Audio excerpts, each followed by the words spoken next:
Welcome to today's Explainer. Today, we're diving straight into a deeply philosophical and incredibly thought-provoking essay by the author Xu Feng. It's titled, "A Beautiful Life is Composed of People Whom You Trust." You know, we spend so much time in our modern world measuring our lives by all these external metrics, right? Our careers, our follower counts, the size of our bank accounts. But today's source material explores a completely different metric for success. It's one that might actually challenge everything you think you know about what makes a life truly beautiful. Okay, let's pause for a second. I want you to ask yourself the central, genuinely provocative question the author poses right out of the gate here. How many people do you completely trust? Just think about that number in your head for a moment. We aren't talking about people you kinda like, or people you just enjoy grabbing a coffee with. We are talking about absolute, unbreakable trust. So do you have a number? Hold on to it. Keep it in your mind, because as we go through this explainer, that number is absolutely going to be tested. All right, let's jump into Section 1, the 100-person trust test, a radical thought experiment. So, to kick things off, the author sets up this really stark dichotomy. On one side, Xu Feng posits that if you have 100 people you can completely trust, your life is, by definition, the most beautiful.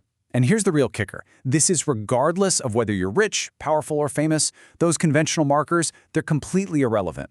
But on the flip side of that equation, if you don't have a single person worthy of complete trust, the text argues your life is actually the most pitiful, no matter how much wealth or power you might have amassed.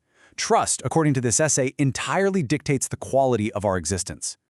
Moving right along to Section 2, defining complete trust, setting an impossible bar. To really evaluate this experiment, we first have to figure out what the author actually means by trust.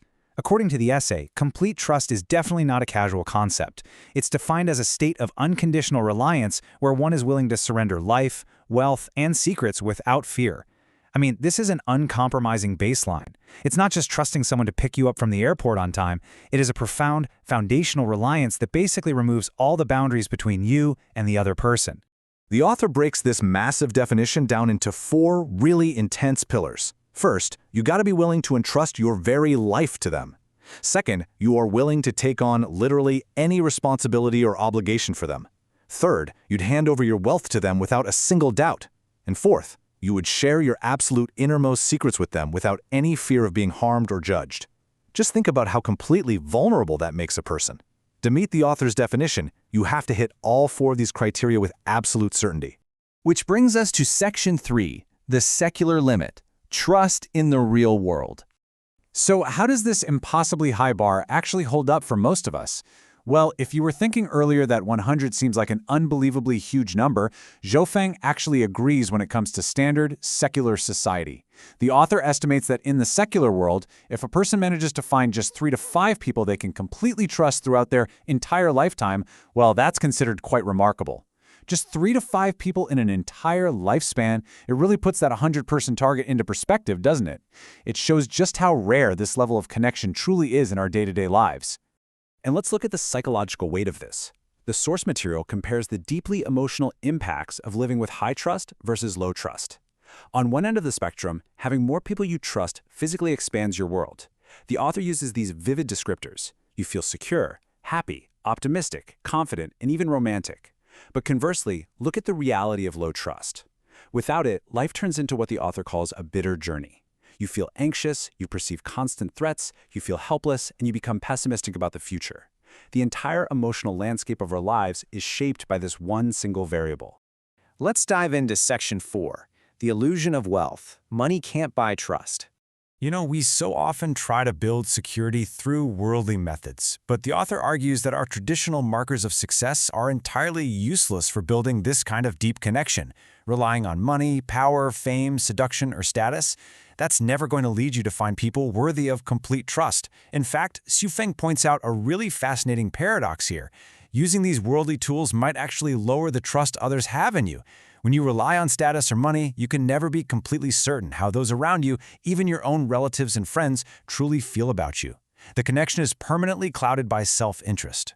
To prove this exact point, the author offers what I like to call a visceral bank pan reality check. The text issues a direct, almost uncomfortable challenge. Try handing over all your wealth to someone and see what happens, or give them your bank card and password for safekeeping and withdrawal. It is an incredibly sobering thought. Think about those 3 to 5 people you thought of earlier. Would you hand them your bank card and your PIN number today, right now, just to keep for you? And here is the brutal honesty of the whole exercise. The author concludes that if you hesitate, even for a split second, it proves that you don't truly trust them, or at least not completely. Any hesitation means the trust is incomplete. It's a profound litmus test, really. It just strips away all our polite societal illusions about the actual strength of our relationships. And that leads us to Section 5, The Path to Heaven, a Spiritual Revelation. Here is where the text makes a really fascinating shift. We move from a grounded, secular experiment into a profound spiritual worldview. We return to that number, 100. But this time, it's not a hypothetical. Shufeng actually claims to have personally achieved this. The author states that he has found over 100 people whom he can completely trust. He says he can confidently put his money in their pockets or put all his assets under their names without a single worry that they'd claim ownership. He states he has literally reached this seemingly impossible milestone. So how in the world is this possible if the secular limit is only 3 to 5? Well, the author imparts a spiritual assertion here. He explains that this massive exponential scale of trust can only be found on what he refers to as the way to heaven. According to the source text, it is only in this specific spiritual context that you can find not just 100, but 1,000 or even 10,000 people worthy of complete trust. Let's look at how this builds into a pretty transformative realization. The essay describes this amazing cycle of selflessness that takes hold when you gain over 100 people you completely trust. Once you reach that point, your own ego, the self, actually becomes insignificant.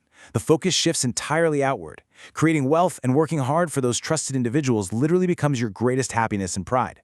You feel great dedicating everything to them. In this state, any hint of selfishness brings shame because, as the author frames it, it feels like a betrayal to the Almighty and to life itself.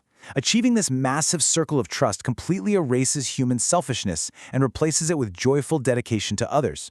Which brings us to the author's final, provocative secret, and it's the exact thought I want to leave you with today. The text concludes that the more people we have whom we can completely trust, the closer we are to heaven.